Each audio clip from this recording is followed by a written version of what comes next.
बालोद जिले में तहसीलदार राहुल गुप्ता और उसकी पत्नी रेणु गुप्ता के बीच चल रहे पारिवारिक विवाद ने नया मोड़ ले लिया है, जहां रेणु गुप्ता ने आत्महत्या की चेतावनी दी है।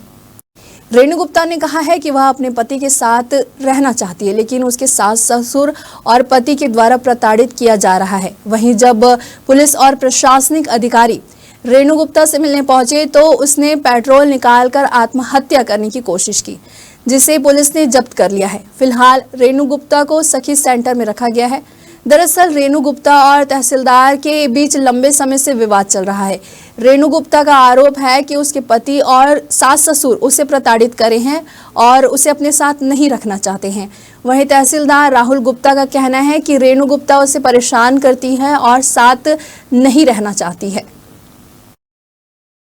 ये घटना परसों रात की है, जिसमें कि हमको जानकारी मिली कि दो बहनों के साथ अन्याय हुआ है। तो उस चीज़ को लेके युवा कांग्रेस वहाँ पहुंची और वहाँ समस्त पूरे गांव के नागरिक, सरपंच, पंच सरपंच, उप सरपंच, ग्राम समिति के अध्यक्ष महोदय और पूरी गांव की महिलाएं थी।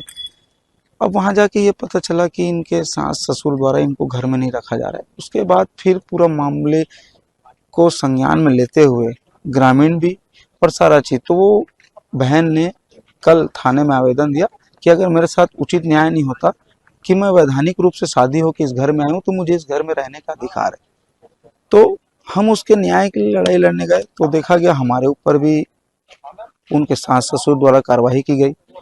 और एक नई बात आज पता चली कि जब वो भूख हड़ताल में बैठी थी, 48 घंटे का अल्टीमेटम था, उसके बाद उनको बलपूर्वक ला के यहाँ सखी सेंटर में रखा गया।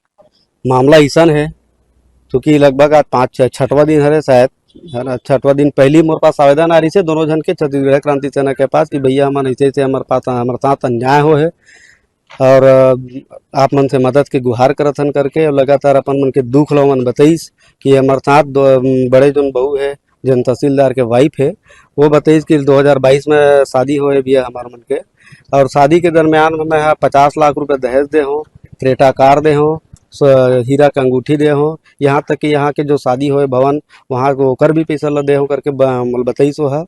और ओकर साथ में शादी होकर के सिर्फ मात्र 50 दिन रहे होकर के मोला बताइस, और 50 दिन के रहते हुए ओकर दरमियान वो प्रेग्नेंट भी हो गए। ओकर सबूत में अपना आँखी से देखे हो, है ना। तो 1 महीना के प्रेगनेंसी वो तक भ्रूण हत्या के भी वो सारे मामला बतात रही थे। तो कि मोला लगी कि नहीं बाकी में ये दोनों बेटी साथ अन्याय और अत्याचार हो है, क्योंकि यहाँ जोहार छत्तीसगढ़ पार्टी ला बिल्कुल सामने आ करके एकर मन के न्याय संगत लड़ाई लड़ना चाहिए करके चीज़ें देखे ना। निरंतर बहनी मन के साथ हमन बिल्कुल खड़े हैं। आज झलमला में ये रेणु गुप्ता और वंदना गुप्ता पिछले कई दिनों से अपने ससुराल में प्रवेश करने के लिए प्रयासरत थे और वो घर के सामने बैठे हुए थे। तो उनके द्वारा कल शाम को मीडिया में बाइट से जानकारी मिली कि ऐसा कहा गया है कि 48 घंटे के अंदर अगर हमारी मांग पूरी नहीं हुई तो हम आत्मदाह कर देंगे।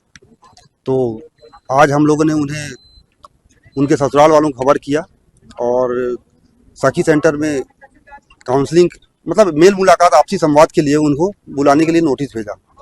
तो उनके द्वारा नोटिस लेने से इनकार कर दिया गया। उसके बाद पुलिस बल के साथ मैं अतिरिक्त तहसीलदार मैडम हम लोग गए और वहां जाकर के उनको पहले समझाइश देने का प्रयास किया, लेकिन वे नहीं माने। तो हम लोगों ने उन्हें बलपूर्वक वहां से उठाकर सखी सेंटर ले जाने के लिए का प्रयास किया।